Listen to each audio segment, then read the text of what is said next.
Hey investors, Bradley tuning in. Now, it wasn't that long ago in 2017 that people were being just nutty and there was multiple offers all over the place. Well, today I want to share with you some of the really cool tricks that we learned, some tips that you can apply to be successful in a multiple offer situation.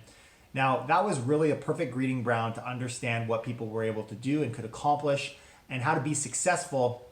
And I think it's beginning to apply again, especially in the downtown core of Toronto, because we're seeing multiple offers all over the place. And if you know any of these strategies, if not all of them, and I want to go through some of my top tips, then you have the best chance of being successful in getting the home that you love or getting the investment that's going to give you the best return. Now, before I get started, my name is Bradley. We do videos like this all the time. I'm excited to share this podcast / video with you. You can find us on any social media platform, Watson Estates, and we're excited to be here with you and share some of these really cool tips. So let's get into specifically some of the opportunities you have as buyers to get yourself ahead. If you're in this frenzy market, multiple offers, and even if you're not, maybe you're just looking to get a house. And these are 7 of the points that I've put together of things that you want to keep in mind or do in order to be successful. Number 1 is, I think this is just a bit of a fail safe, is have a budget and stick to it. What can end up happening is if you don't, and you're not pre-approved, you could have an appraisal absolutely crush you. In 2017, when people were putting offers in and they hadn't sold their house yet, I was saying bad news, don't do it, even though it seemed so much simpler because buying a house was so much more difficult. What ended up happening when the markets did spin the other way, didn't happen forever, but it did happen. And in some markets, we're still trying to pick up from that. The appraisals that were coming in were below the value that were paid, and the lender refused to pay that portion. And so either they needed to come up with the money or they weren't able to close, which led to a ton of lawsuits. And so I would encourage you guys to have a mortgage appraisal, a mortgage approval, have an appraisal done, or at least an opinion of value that you stick with, and have a budget. Don't mess with that budget. Number 2, bully offers. They do work. They suck in some ways, and a lot of people don't like them, but they work. They are early, enticing offers that are designed to get the seller to flex and move early on an offer, and they happen all the time. You can do different things like please no bully offers. In some cases, I've done that on a legitimate offer presentation. I say no early offers, but in some cases, having a bully offer can actually help you with getting more money. Number 3, show up for the offer presentation. Guys, if you want to trim that, I just felt like I needed to sneeze, so got allergies today, I guess. Okay, we're gonna go number 3. We're gonna trim there. Number 3, show up for the offer presentation. Now, I can't tell you how many times I've taken offers on a presentation day, and let's say I'll have 4 or 5, and 2 of them will be at the front door, and 3 of them will be electronic emails, whether they're out of town or indifferent to coming, whatever the reason. It is far easier to negotiate and sway the cards in your favor if you show up at the door and are sitting outside in your car. It seems rough, but it works. And unless everyone is doing by email, like for example, if you're doing an estate sale, in some cases they only take emails. That's the case sometimes too.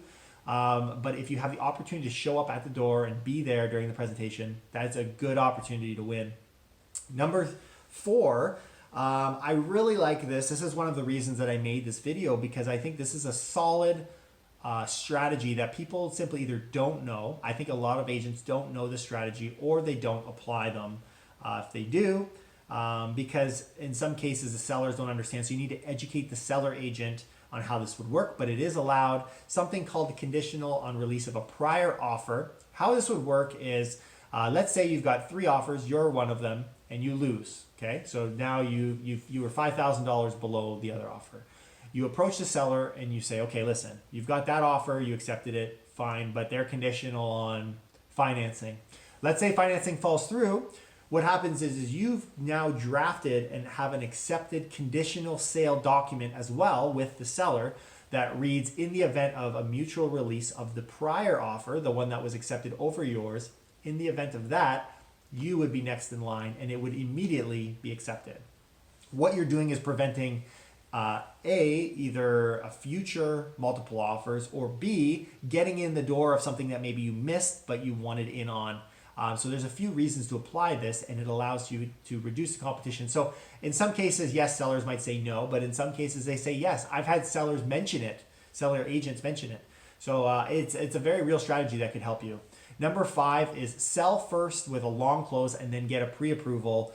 We kind of mentioned this in the earlier point, but having that financial strength and means speed, and it means success in a multiple offer. And so although it might seem easier to sell than to buy, again, I, since day one, even in those market conditions, tell people just get a big close, right? Get a nice long close. You have a ton of buyers coming at you. You can be picky, pick a long close, give yourself some time. The reality is you could submit 100 offers in a week if that was physically possible. I don't think I could pull that off, but you could. However, you cannot, no matter the marketing, the price of your property, you cannot, I mean, I guess price to some extent, but you cannot guarantee an offer, a legitimate offer. And so having the power means keeping the purchase second and the sell first. Number 6 is take out as many conditions as possible. This isn't to put you in a vulnerable position, but you want to verify with a lawyer, you want to verify with your financial advisor, or your the bank or broker, whoever's helping you with the mortgage. Maybe you know someone who's an inspector. You can do an earlier inspection that will satisfy your mind and your heart about the property, and will allow you to remove these conditions, because right now it's not so bad. Downtown it's a little tricky, but there will come a time, if 2017 happens again, something like that, which I don't think that's out of the stretch of the imagination, where you're going to need to remove those conditions. So maybe start making your team now. And I find investors are generally better at that. They're better at having a team and someone ready to go. But first-time investors or newbies, that's definitely something you want to keep in mind. Number 7 is be ready with a deposit. Now, you might not realize this, but when you purchase a property, even a conditional document, it's not officially binding. It's not done until the deposit is received. And so having a deposit in your hand when you're presenting an offer, whether that's a bank draft or a certified check, whatever, even a check, like whatever you got, having something in your hand shows your seriousness. I've had deals where I've received multiple offers, and even though they're close, one has the check, and it is very difficult.